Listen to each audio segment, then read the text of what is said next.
नमस्कार। भारत का संविधान भारत का सर्वोच्च विधान है जो संविधान सभा द्वारा 26 नवंबर 1949 को पारित हुआ तथा 26 जनवरी 1950 को लागू हुआ। भारत के संविधान में अनुच्छेद 19(1)(a) में प्रत्येक नागरिक को अभिव्यक्ति की स्वतंत्रता का अधिकार प्रदान किया गया है, लेकिन वीर दास जैसे जोकर इसका गलत तरीके से इस्तेमाल कर रहे हैं। मशहूर कॉमेडियन वीर दास ने हाल ही में अपने अमेरिका के एक शो के दौरान बयान दिया कि मैं उस भारत से आता हूं जहां औरतों के दिन में पूजा और रात में सामूहिक दुष्कर्म होता है। वीर दास के इस बयान के बाद भारत में बवाल मच गया। नेताओं से लेकर सेलिब्रिटीज तक ने कॉमेडियन के इस बयान पर अपना रिएक्शन दिया। कुछ लोगों ने उनके बयान पर आक्रोश जताया तो वहीं यह भी सही है कि कुछ मुट्ठी भर लोग खुश भी हुए। वीर दास ने स्टैंड अप कॉमेडी के अपने शो में भारत को बलात्कारियों और चरित्रहीन लोगों का देश बताया है और यह भी कहा है कि भारत में अभिव्यक्ति की आजादी नहीं है और लोग असहनशील हैं। हालांकि मामला बढ़ता देख वीर दास ने इस मामले पर माफी भी मांग ली, लेकिन लोगों का गुस्सा अब भी शांत नहीं हो रहा है।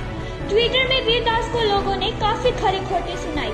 हमारे देश के कॉमेडियन वीर दास ने अमेरिका में जाकर भारत के बारे में जो अभद्र बातें कही, उस वीडियो को अब तक YouTube पर 50 लाख लोग देख चुके हैं। लेकिन आज इन जैसे लोगों को जवाब देना बहुत जरूरी हो गया है, नहीं तो इनकी हिम्मत ऐसे ही बढ़ती चली जाएगी और यह लोग एक बार फिर से वही स्थिति पैदा कर देंगे जिसकी वजह से हम सैकड़ों वर्ष अंग्रेजों के गुलाम रहे। वीर दास ने जो कुछ किया उसके बाद सवाल यही है कि क्या अपने देश को गालियां देकर ही तालियां हासिल की जा सकती हैं?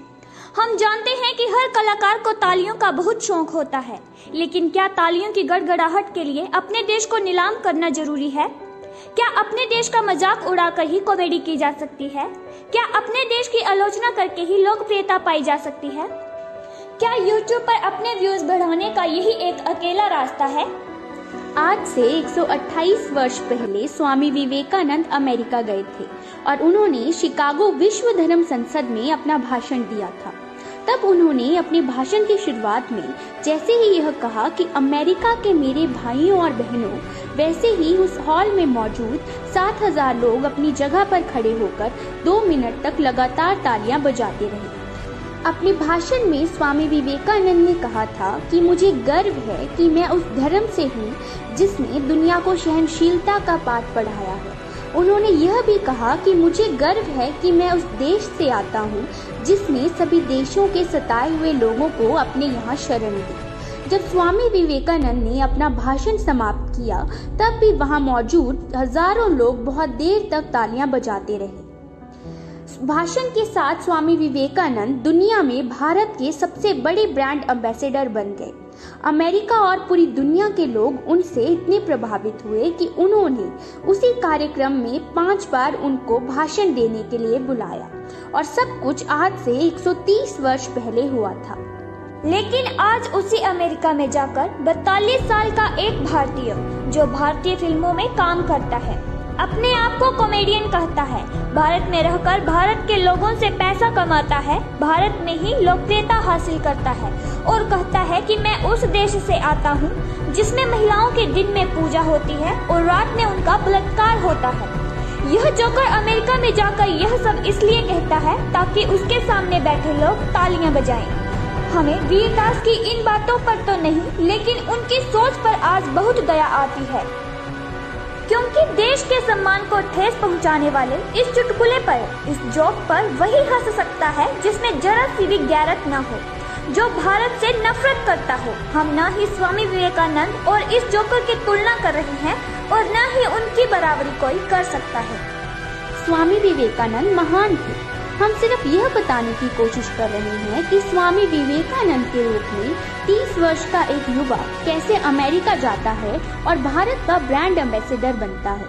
भारत की अच्छाइयों के बारे में, हमारी संस्कृति के बारे में पूरी दुनिया को बताता है और उस पर भी लोग तालियां बजाते हैं। वीर दास के सामने तो क्या ही भीड़ रही होगी जो स्वामी विवेकानंद के सामने उस जमाने में थी, जब सोशल मीडिया नहीं था, YouTube नहीं था, डिजिटल नहीं था, कुछ नहीं था। उस समय जो तालियां बजी, आज वीर दास जैसे लोगों को भारत के खिलाफ ऐसे अभद्र बयान देते हुए शर्म आनी चाहिए।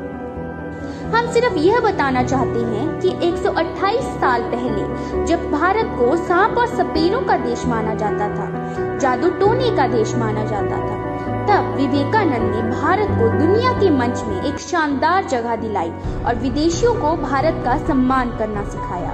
और आज जब हम चंद्रमा पर पहुंच चुके हैं, मंगल ग्रह तक पहुंच चुके हैं, दुनिया को कोरोना से बचाने वाली वैक्सीन दी है, इतना अनाज उगा रहे हैं कि भारत में अपने साथ साथ कई देशों का पेट भर सकता है, तब भारत से एक छोटा सा मस्खरा अमेरिका में जाकर कहता है कि उसे भारत की सोच पर शर्म आती है और यह उम्मीद करता है कि अमेरिका में बैठे लोग उस पर तालियां बजाएंगे। स्वामी विवेकानंद ने भारत के बारे में जो कहा था उसमें तालियों का लालच बिल्कुल भी नहीं था। देश के लिए सम्मान की भावना थी। भारत को नीचा दिखाकर अपनी सोच को ऊंचा साबित करने वालों की वजह से ही भारत पहले मुगलों का गुलाम रहा और बाद में अंग्रेजों का गुलाम बन गया। आज भारत आजाद है, इसलिए कुछ लोग विदेशों में स्टेज पर खड़े होकर अभिव्यक्ति की आजादी के नाम पर खुद को वीर साबित कर रहे हैं, लेकिन असल में वह आज भी विदेशों के दास हैं। यदि हमारा संविधान हमें अभिव्यक्ति की स्वतंत्रता का अधिकार देता है तो हमारा यह कर्तव्य बनता है कि हम इसका अच्छे से इस्तेमाल करें। धन्यवाद।